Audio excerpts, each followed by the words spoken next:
नमस्कार, मैं चानी शेख। आप देख रहे हैं न्यूज़ टुडे 24/7 चैनल। 20 साल बीजेपी में देने के बाद राजकुमार जायसवाल कांग्रेस में हुए शामिल।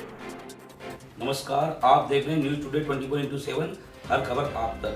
आज हम आए हैं राजकुमार जायसवाल जी के पास, जो मसूरी से पूर्व में विधानसभा का भी इलेक्शन लड़ चुके हैं और भारतीय जनता पार्टी संघ में भी उन्होंने अपने 20 वर्ष दिए हैं और डीएवी कॉलेज से पूर्व छात्र संघ महासचिव भी रहे और उत्तराखंड आंदोलन में, छात्र राजनीति में भी उत्तराखंड आंदोलन में उन्होंने काफ़ी सहयोग दिया है। सर प्रणाम, नमस्कार। और सर, आज आपने 20 साल के बाद बीजेपी में संघ में अपनी पूरी सेवा दी और हाल ही में आपने कांग्रेस ज्वाइन की है, तो सर क्यों आपने कांग्रेस ज्वाइन की है और 20 साल भारतीय जनता पार्टी को आपने बहुत आगे तक पहुंचाया था, तो क्या कारण था ऐसे कि इलेक्शन से 6 महीने पहले ही आपने जो कांग्रेस पार्टी ज्वाइन की है? कांग्रेस पार्टी वास्तव में एक लोकतंत्र वाली पार्टी है। कांग्रेस में संपूर्ण लोकतंत्र है।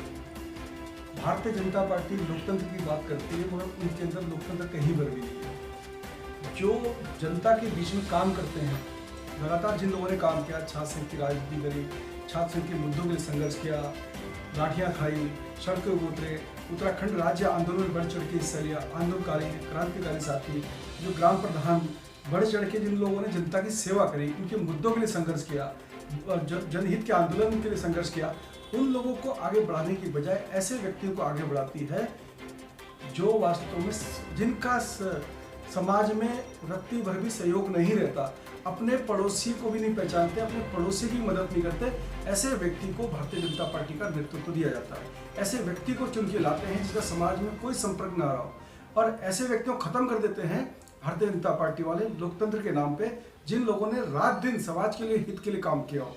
इसलिए समस्त मेरे साथियों ने बड़ी संख्या में भारतीय जनता पार्टी में जब देखा अंदरूनी लोकतंत्र के नाम पे जीरो है, वहाँ गुलामी की राजनीति होती है। गुलाम जिस तरह से होते ही आप चुप बैठ जाइए, आपको बोलने का अधिकार नहीं, 5 साल 10 साल 20 साल तक आप बोलेंगे नहीं, सीधा उनकी सेवा करते रहेंगे, धर्म की, क्षेत्र की और दूसरी तरह की राजनीति करते हैं।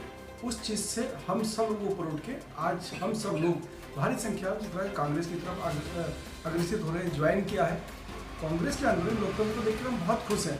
लगता है वास्तव में इस देश को भी चला सकता है तो कांग्रेस पार्टी ही चला सकती है, सब कुछ साथ लेके चला सकती है। आज आप देखिए महंगाई का क्या स्तर है, कितना बुरा हाल है। पिछले 2 महीनों में आपने देखा होगा, कोरोना काल के अंदर सरकार नाम की कोई चीज़ उत्तराखंड या पूरे देश में दिखाई नहीं दी।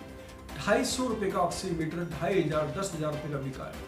आप ये देखिए, ऑक्सीजन सिलेंडर जिसकी कोई कीमत नहीं होती थी, उस समय ऐसे स्थिति बिका, लोगों ने 50,000 20,000 ऐसे में। एक हॉस्पिटल जिसका रेंट एक दिन का किराया 5,000 रुपये होना चाहिए, 50,000 रुपये आम आदमी ने दिया, जिसने कभी सोचा भी नहीं था, जिसकी साल भर की मेरे ख्याल से कमाई 2-2.5 लाख रुपये होती होगी, उसने 50,000 रुपये एक दिन का दिया। अगर वो एक महीना एडमिट रहा तो उसका पूरा घर गिर चला गया।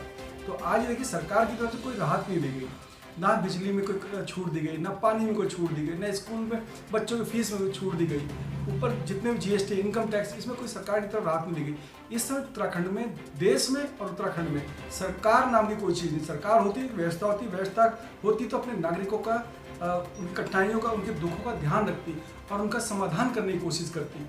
कहीं ना कहीं इस प्रदेश का एक मुख्यमंत्री और देश का प्रधानमंत्री यहाँ का राजा होता है, राजा पिता के समान होता है, पिता अपने बच्चों का पूरा ध्यान रखता है। मगर कहीं भी किसी भी नागरिक को ये नहीं लगा कि सरकार नाम की कोई चीज़ है, पिता नाम का कोई व्यक्ति है जो अपने बच्चों की पीड़ा को समझता होगा। कहीं ना कहीं ये लोग सिर्फ इस प्रदेश को, इस देश को खून चूसने के लिए आगे आए हैं। लगता है वास्तव में इस देश को भी चला सकता है तो कांग्रेस पार्टी ही चला सकती है, सब कुछ साथ लेके चला सकती है। आज आप देखिए महंगाई का क्या स्तर है, कितना बुरा हाल है। पिछले 2 महीनों में आपने देखा होगा, कोरोना काल के अंदर सरकार नाम की कोई चीज़ उत्तराखंड या पूरे देश में दिखाई नहीं दी। 250 रुपये का ऑक्सीमीटर 2500 10,000 रुपये का बिका है। आप ये देखिए, ऑक्सीजन सिलेंडर जिसकी कोई कीमत नहीं होती थी, उस समय ऐसे स्थिति में बिका, लोगों ने 50,000 20,000 ऐसे में। एक हॉस्पिटल जिसका रेंट एक दिन का किराया 5,000 रुपये होना चाहिए, 50,000 रुपये आम आदमी ने दिया, जिसने कभी सोचा भी नहीं था, जिसकी साल भर की मेरे ख्याल से कमाई 2-2.5 लाख रुपये होती होगी, उसने 50,000 रुपये एक दिन का दिया। अगर वो एक महीना एडमिट रहा तो उसका पूरा घर गिर चला गया। तो आज देखिए, सरकार की तरफ से कोई राहत नहीं दी गई, ना बिजली में कोई छूट दी गई, ना पानी में कोई छूट दी गई, ना स्कूल में बच्चों की फीस में कोई छूट दी गई, ऊपर जितने भी जीएसटी, इनकम टैक्स, इसमें कोई सरकार की तरफ राहत नहीं दी गई। इस समय उत्तराखंड में, देश में और उत्तराखंड में सरकार नाम की कोई चीज़ नहीं। सरकार होती, व्यवस्था होती, व्यवस्था होती तो अपने नागरिकों का, उन कठिनाइयों का, उनके दुखों का ध्यान रखती और उनका समाधान करने की कोशिश करती। कहीं ना कहीं इस प्रदेश का एक मुख्यमंत्री और देश का प्रधानमंत्री यहाँ का राजा होता है, राजा पिता के समान होता है। पिता अपने बच्चों का पूरा ध्यान रखता है। मगर कहीं भी किसी भी नागरिक को ये नहीं लगा कि सरकार नाम की कोई चीज़ है, पिता नाम का कोई व्यक्ति है जो अपने बच्चों की पीड़ा को समझता होगा। कहीं ना कहीं ये लोग सिर्फ प्रदेश को, इस देश को खून चूसने के लिए आगे आए हैं।